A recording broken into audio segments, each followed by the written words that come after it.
ಈಗ ಶುರುವಾಯ್ತು ನೋಡಿ ಅಸಲಿ ಆಟ. ಹೊಸ ಆಟ ಶುರು ಮಾಡ್ತು ಇಂಡಿಯಾ ಮೈತ್ರಿಕೂಟ.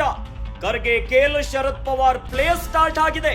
ನಿತೀಶ್ ಮನವೊಲಿಕೆ ಹೊಣೆ ಶರದ್ ಪವಾರ್ ಹೆಗಲಿಗೆ ಬಿದ್ದಿದೆ. ನಾಯ್ಡು ಜೊತೆಯೂ ಶರದ್ ಪವಾರ್ ಟಾಕಿಂಗ್ ಶುರು ಮಾಡಿದ್ದಾರೆ.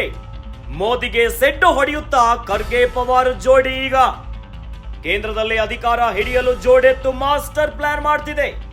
ಆರಂಭದಲ್ಲಿ ಇಂಡಿಯಾ ಮೈತ್ರಿಕೂಟದಲ್ಲೇ ಇದ್ದ ನಿತೀಶ್. ಇಂಡಿಯಾ ಮೈತ್ರಿಕೂಟ ರಚನೆಗೆ ನಿತೀಶ್ ಕೂಡ ಕಾರಣ. ಹೀಗಾಗಿ ನಿತೀಶ್ ಮೇಲೆ ಇಂಡಿಯನ್ ನಾಯಕರಿಗೆ ಒಂದು ಆಶಾಭಾವ ಇದೆ.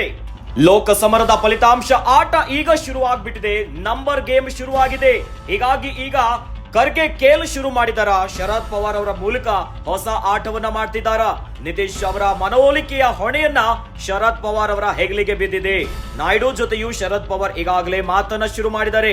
ಹಾಗಾದ್ರೆ ಮೋದಿಗೆ ಸೆಡ್ಡು ಹೊಡೆಯುತ್ತಾ ಖರ್ಗೆ ಪವಾರ್ ಅವರ ಮಾಸ್ಟರ್ ಜೋಡಿ ಕೇಂದ್ರದಲ್ಲಿ ಸರ್ಕಾರವನ್ನ ರಚನೆ ಮಾಡಬೇಕು ಅಂತಂದ್ರೆ ಎನ್ಡಿಎಗೂ ಕೂಡ ಈಗಾಗಲೇ ಟಿಡಿಪಿ ಸಹಕಾರಗಳು ಬೇಕು. ಇದರ ನಡುವೆ ಈಗ ಖರ್ಗೆ ಪ್ಲಾನ್ ಮಾಡ್ತಿದ್ದಾರೆ. ನಿತೀಶ್ ಅವರ ಮನವೊಲಿಕೆಯನ್ನ ಮಾಡಿ ಅದು ಶರದ್ ಪವಾರ್ ಅವರ ಜೊತೆ ಸೇರಿ ಒಂದು ಟಾಕಿಂಗ್ ಅನ್ನ ಈಗಾಗಲೇ ಶುರು ಮಾಡಿದ್ದಾರೆ. ಹಾಗಾದ್ರೆ ಇಂಡಿಯಾ ಮೈತ್ರಿಕೂಟ ಕೂಡ ಸರ್ಕಾರವನ್ನ ರಚನೆ ಮಾಡ್ಬೇಕಂತಂದ್ರೆ ಇವರೆಲ್ಲರ ಬೆಂಬಲ ಬೇಕು. ನಂಬರ್ ಮ್ಯಾಟರ್ ಆಗತ್ತೆ. ಹೀಗಾಗಿ ಈಗ ಮೋದಿಗೆ ಸೆಡ್ಡು ಹೊಡೆಯುತ್ತಾ ಖರ್ಗೆ ಪವಾರ್ ಜೋಡಿ ಈಗ ಒಂದು ಮಾಸ್ಟರ್ ಪ್ಲಾನ್ ಮಾಡ್ತಿದ್ದಾರೆ.